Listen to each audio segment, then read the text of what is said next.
Hi all, Salty here. Welcome to the Team Retold Q&A. We wanted to take this opportunity to answer some of your biggest questions about our project while we get ready to begin working on episode 2. Now, when I originally planned the Q&A, I wanted the entire cast to answer every question. However, a lot of the questions either didn't require two answers or were about the extended plans for Retold, which only I know. So, this video is going to be divided into two sections. One where the entire team answers questions that apply to everyone, and one where only I answer questions that are about the lore and overall structure of Retold. So, without further ado, let's get started.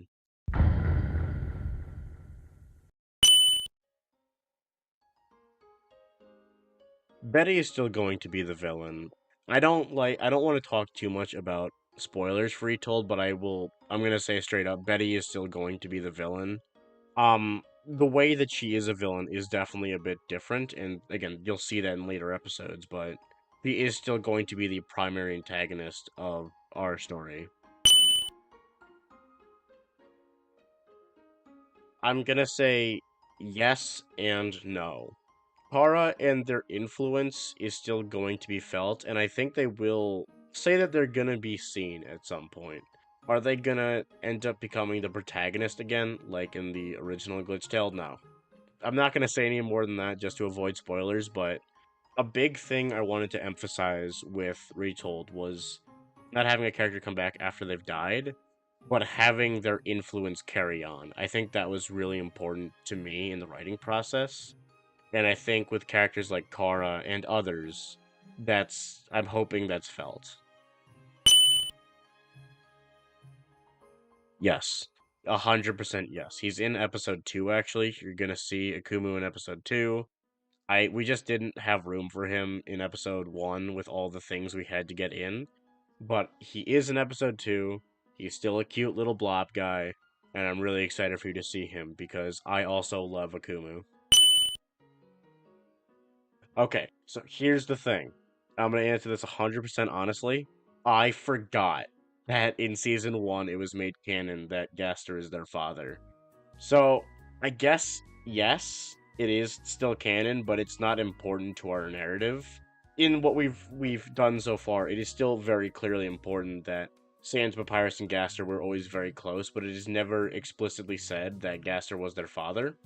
So, yeah, I would say yes, it's canon, but I don't think you need to think about it as important in any way. I think similar to the Kara thing, yes, hate is going to be an element of our story.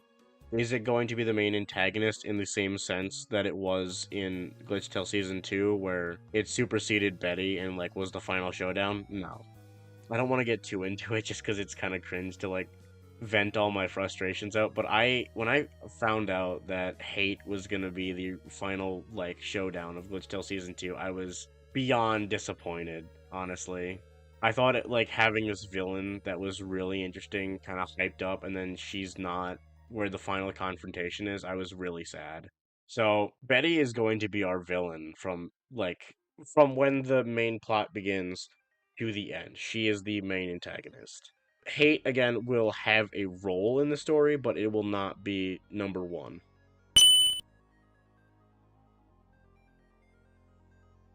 So, a prequel series? No.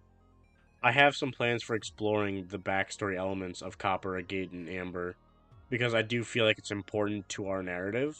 But a series, no. I've discussed this with the team before, but once Retold is done and the story that I want to tell is done, I'm done with the project. Like, there's not going to be like this big prequel thing that happened with the original Glitch Tale. I'm not interested. When my story's done, it's done. But yeah, as far as just exploring characters like Copper, Agate, and Amber, I do feel like that's important, and that is something we do plan to do with this story. So it is Earth. There aren't like government bodies like the ones we have. Like, there's no United States of America. There's no Canada. It's all of the same. Like, it's the same geographically, but there's no same world governments essentially. So where Retold takes place, though, Ebbet City is essentially where West Virginia would be in our world. This isn't insanely important to the lore. It's just more so something for fun. The main reasoning for this, the main inspiration was that there's a lot of cryptid culture in West Virginia. So I thought the idea of like, oh, well, what if the monsters really were, underground near West Virginia? That would make sense. So there's not a whole lot of reasoning behind that, other than I thought it was a cute little detail. But no, Ebbett City is kind of around where West Virginia was, and Ebbett City would be part of like the mountain range by West Virginia. Pub isn't his real name, it's just a nickname. It's not really important for us to mention. I've always personally imagined that his real name is Preston, but he goes by Pub just because it's a cute little pun, pub and grillbies, like a pub and grill. I think more evil just because I don't want her to like. Whereas in the original Glitch Tale, it really felt like she goes from being bad guy to good guy in the span of like 5 minutes. Whereas I really want there to be more progression to her, like where she stands as a character. I want actions and events to impact how she leans and how she acts. So I think, just based on where she is now, I feel like inherently speaking, she's gonna stay deeper in that realm of like being a bad guy for longer than the original Jessica. Yes, Frisks.exe, just because of how often it happened. For those unaware, Frisk.exe refers to this glitch that would happen all the time during production where a thing I would be working on would be completely blacked out and I just would not be able to work with it anymore. I'd have to delete everything on that frame I worked with. And because I would rant about it every time it happened, it kind of became a community in joke that there was this malicious entity messing with me, and we just kind of called it Frisk.exe or Betty.exe, depending on whatever character it happened to. I want to say at least 30. It was a lot, and I didn't complain about it every time. Sometimes I would just delete it and move on. I'd only complain about it really if it was like I was pretty far into a frame or it looked funny. I've got to say at least 30, but I'll tell you, it annoyed me every time. Just going from storyboarding to final premiere, I guess technically like a year and maybe 4 months. But for the first 4 months, we were working on other projects, me and Jay. So we really didn't dedicate all of our time to it. When I tell people, I usually tell people we worked on it for a year, but that's just the year that I was animating. I usually don't talk about those first 4 months because we kind of didn't, it was not our highest priority at the time. So I usually say a year, but it's more accurate to say like a year and 4 months.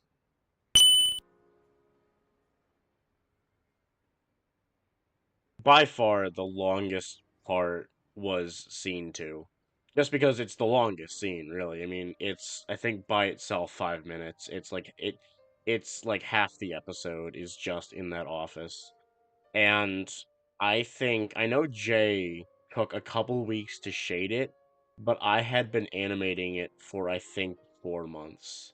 When Jay was shading it, Jay complained to me like, "Salty, if you ever give me a scene this long again, I'm gonna kill you." And I was like, "Jay, you've been working on this for 2 weeks. I had to stare at those hellish walls for 4 months. You don't get off." The hardest shot, honestly, I think to do was probably the shot of Jessica walking across the room or the shot where Muffet turns and waves, just because it was Muffet and she has a lot of details you have to animate, and it was really frustrating.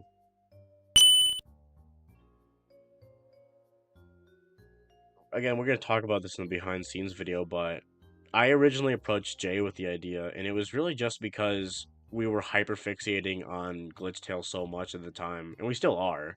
And I still love GlitchTale and talking about like engaging with the GlitchTale fandom and seeing how everyone else interprets Betty and all these characters. So I really wanted to just do something really to honor the community because it's genuinely one of the greatest communities I've ever joined. It's so there's so many talented and kind people that it's kind of overwhelming at times. So it was really just because I really wanted to give back to the community and also just because I wanted to see if I could tell a big narrative like this. And I'm really happy that I've gotten this opportunity so far and I can't be anything but thankful every day that this community has given me that opportunity.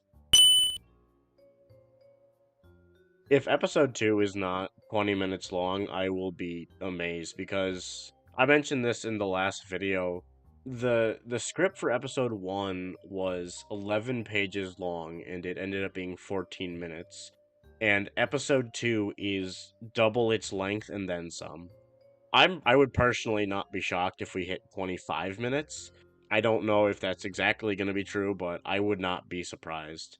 I hope episodes don't get longer than 25 minutes, just that way we can have a reasonable output of episode every so often, but yeah, episodes are definitely getting longer. I don't know if they're going to get much longer, but they are getting longer.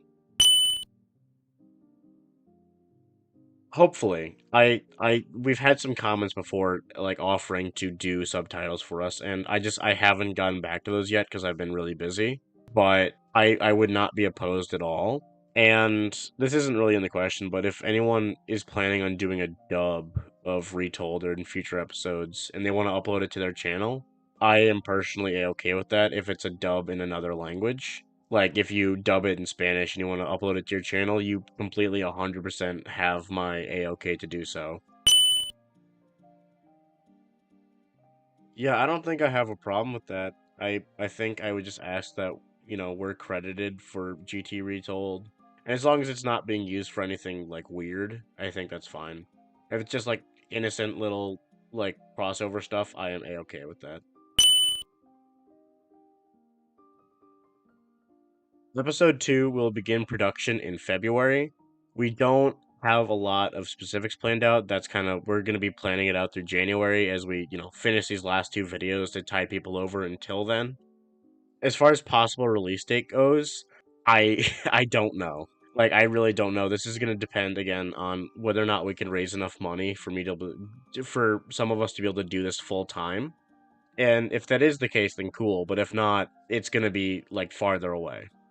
I would hope within a year, but that's wishful thinking considering the last episode took a year and some. But now we also have like more we're a bit better with organizing now, so that might change. So for now, as far as release date for episode 2 it goes, I'm going to say I don't know.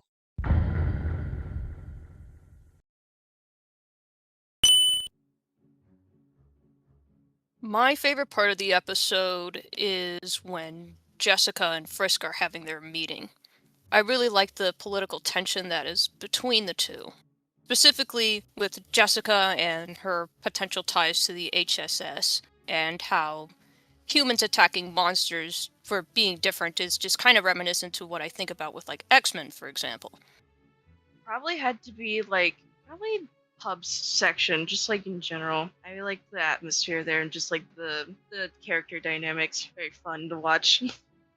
My genuine part was when they got to the pub together. I think the interactions were mostly my favorite, with all them coming together. My favorite part of the episode's probably the Sans interactions, or not Sans interactions, like just the scene with Grillbees, because I like the character development. I like just the background characters, honestly, just the ambiance of it all.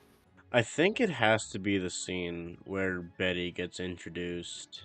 Because I remember even when because at this point it was just me and Jay, but this was before we really had anyone else on the team. Me and Jay were writing the script for episode 1, and I remember having like that moment of like seeing Betty and just being like, that is exactly perfect. That is the exact way I want to introduce this character. And I love Betty Noir as a character so much, so just to get her in the episode, I guess, was just like all I wanted, and that's why I love that scene because it's where we get to meet Betty, and she's my favorite ever.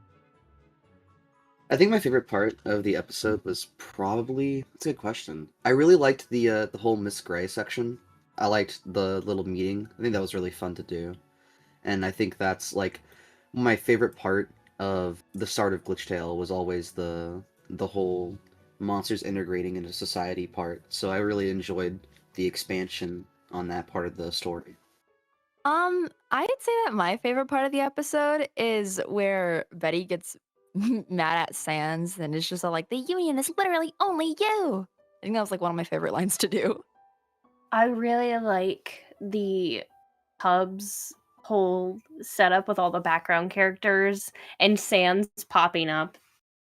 I think my favorite part would be the clear indicator that it's really going to be leaning into political intrigue and like the drama of that. My favorite show is a spy thriller, the Star Wars show Andor.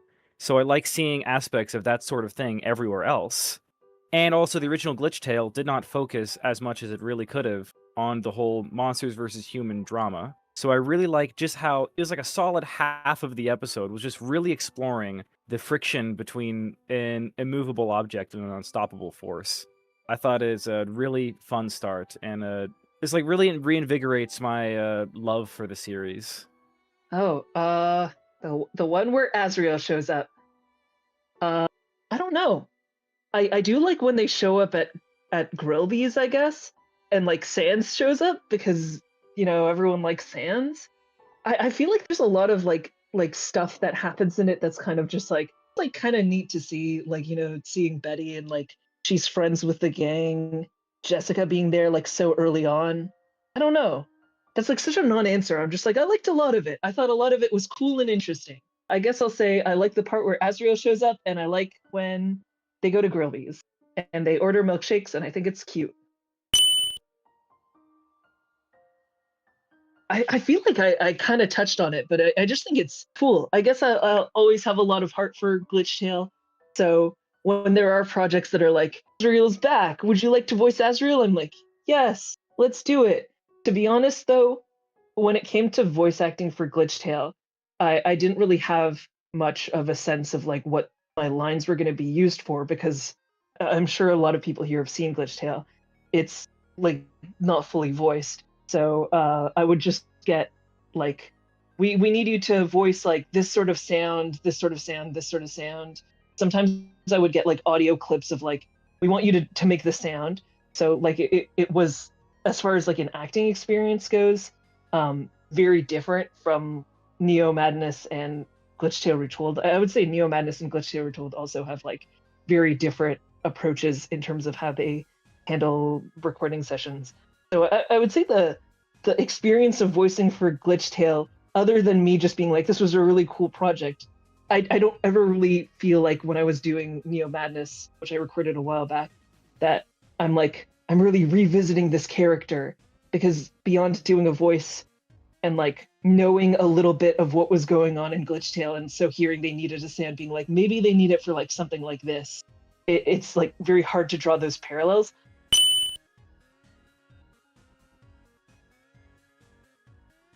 My computer just straight up rejected Adobe Animate multiple times, as well as the fact that it blue screened at some point. It just did not want this episode out partway.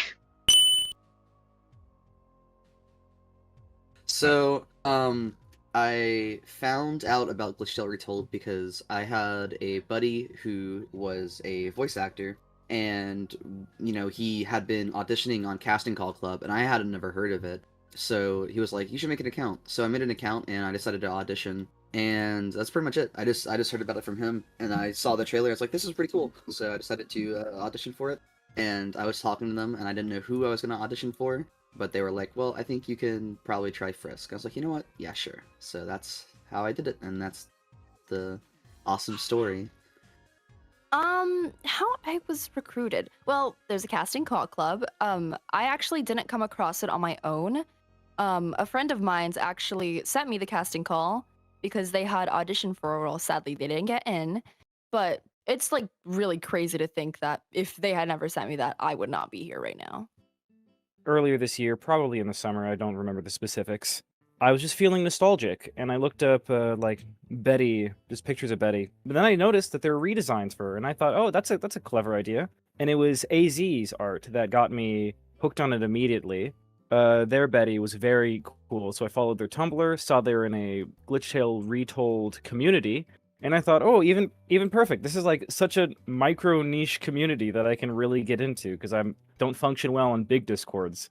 And so I was in the Discord for a while, just enjoying the process. I had seen the trailer too at this point, and I was really really into the project when I saw the YouTube post talking about a casting call.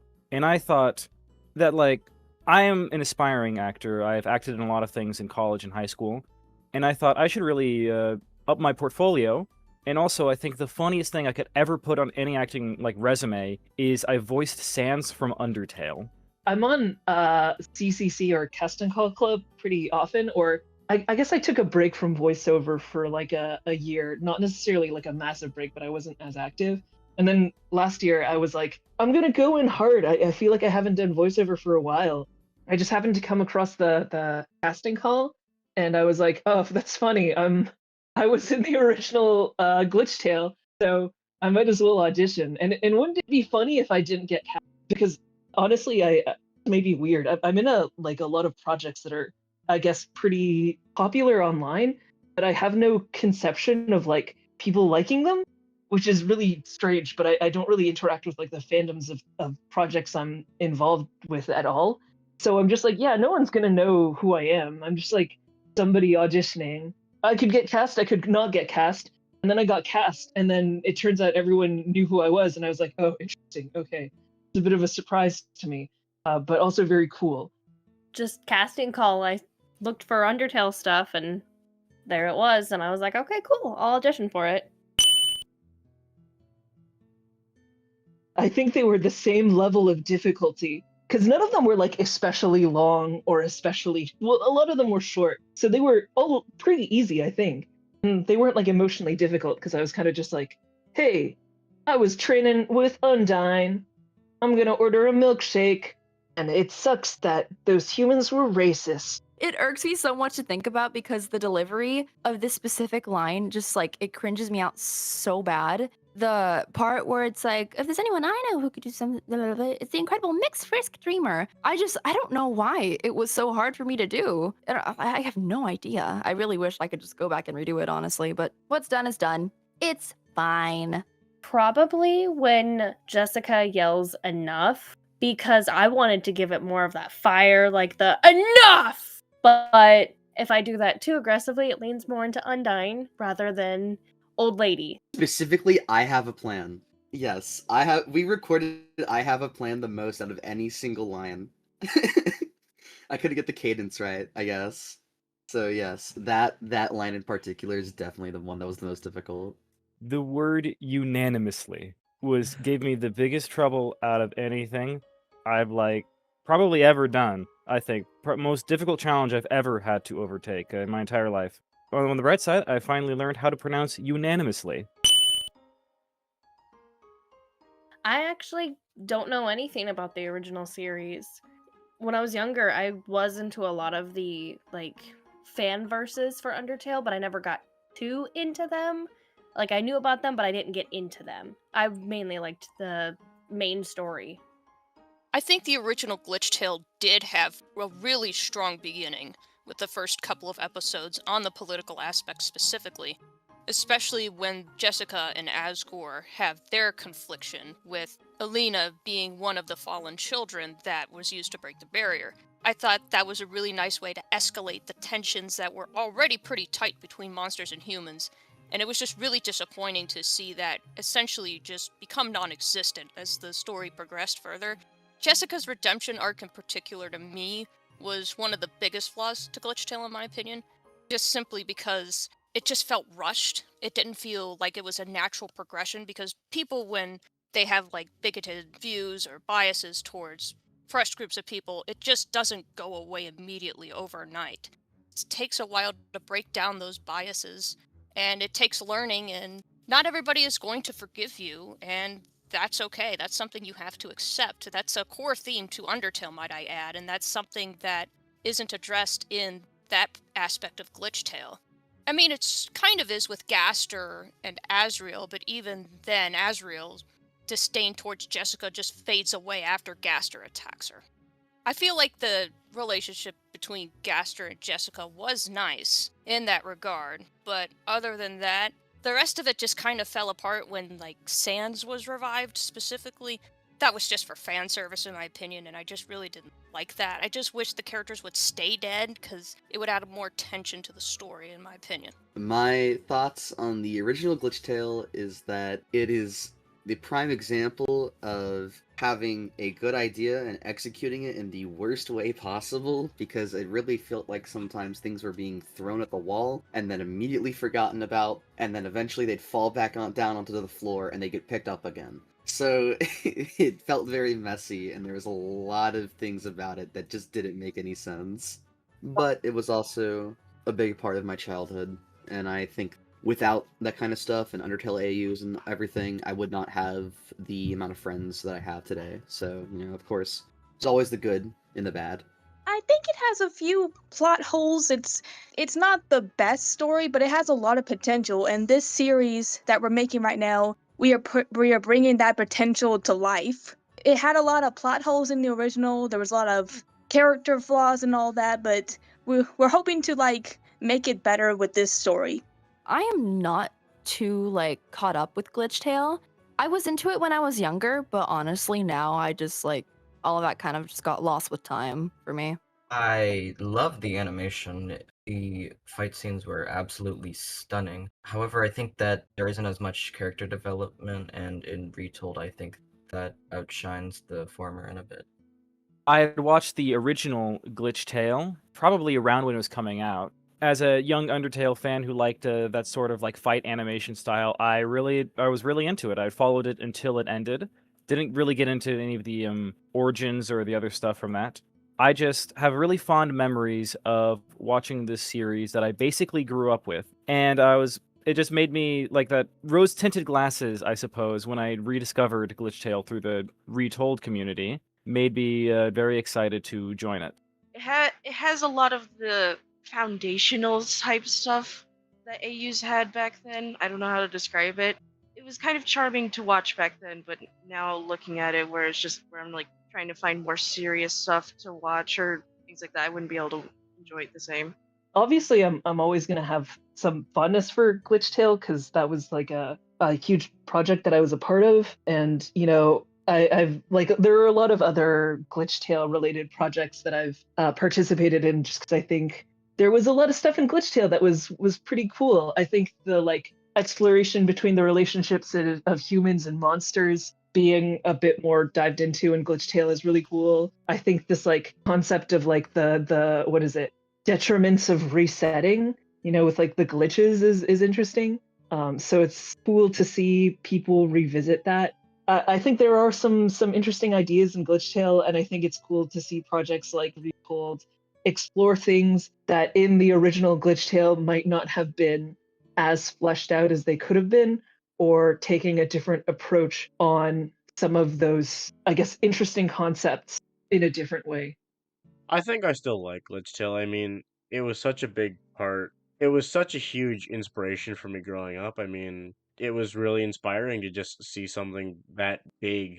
And obviously now as an adult, I can see that it's not perfect, at least in the storytelling department. It's not perfect. It's got a lot of uneven parts in the story, but I mean, if you just watch GlitchTale and think about it as Undertale boss rush mode, it's really kind of still cool. It's really cool. No, the fight scenes are still great, and I still do love GlitchTale. Obviously, right? Or else why would we have started this?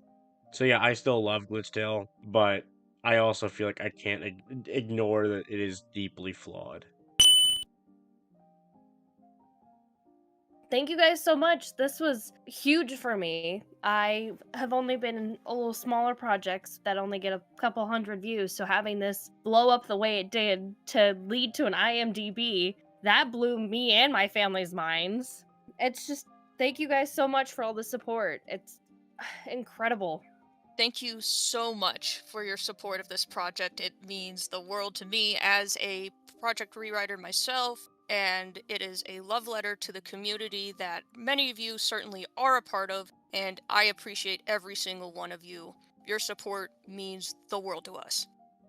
Ooh.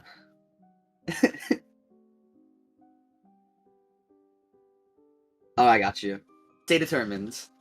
I just want to say thank you all for watching and supporting us. We have a lot more to show and to offer. If you continue wanting to watch the series and help support us, we have more we want to show you, and I hope you guys just stay along for the ride.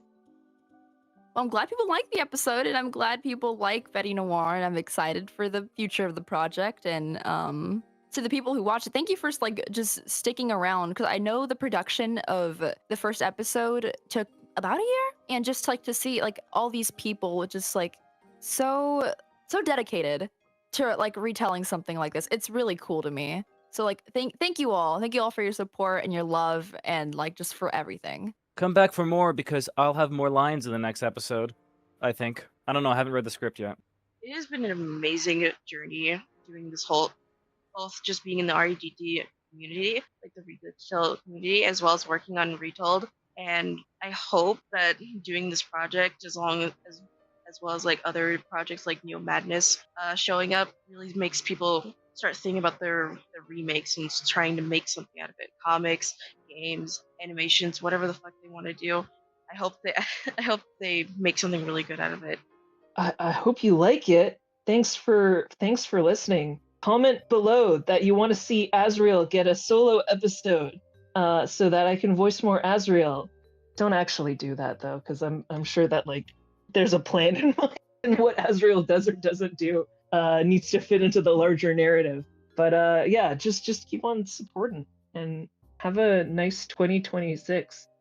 Alright, you heard it here first, folks. Adoc's looking for the Better Call Saul style Azriel spinoff. I mean, I really already said, I think, everything I wanted to say in the thank you video, but I mean, now we're kind of closing in on 100K, so I mean, just thank you, really. I think that's all I can say. It really does mean the world to me to have this many people be interested on something that I had a hand in. I know that sounds really sappy, but I can't express, this has really been my dream since I was a kid, and I really do feel privileged that there are people who have granted my dream. So from the bottom of my heart, just thank you.